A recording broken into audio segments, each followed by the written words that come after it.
Hello guys, good morning. Paano maging secure or protektado ang ating mga Facebook? Alam niyo po ba na meron palang settings sa ating Facebook na kailangan po natin guys i-check palagi. Ganito lang po ang gagawin natin para maproteksyonan po natin ang ating mga Facebook, lalong-lalo na po kung nag-earn na po kayo dyan or kumikita po kayo sa inyong mga Facebook account. Buksan lang po natin ang ating Facebook, click 3 lines. Kung wala po kayong settings sa icon sa taas, ito po kasi guys yung shortcuts. Pwede nyo naman po dito i-click ang settings and privacy. Click settings. Then click Meta Account Center. Scroll up nyo po. Click Password and Security. Click Save Login.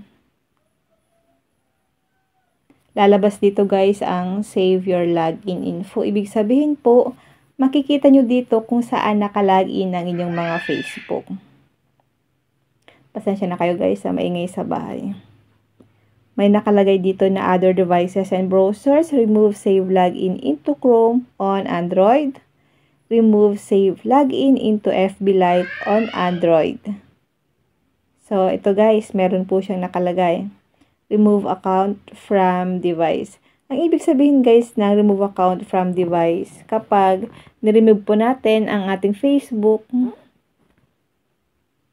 sa ating device, kapag mag-login tayo, ang ibig sabihin guys ng remove account from device, kapag niremove natin ang account natin sa ating device, once na mag-login tayo, kailangan po natin ilagay ang ating email, then yung password ng ating Facebook.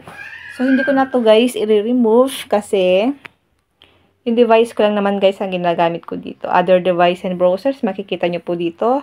Last use nung March 18. No passcode.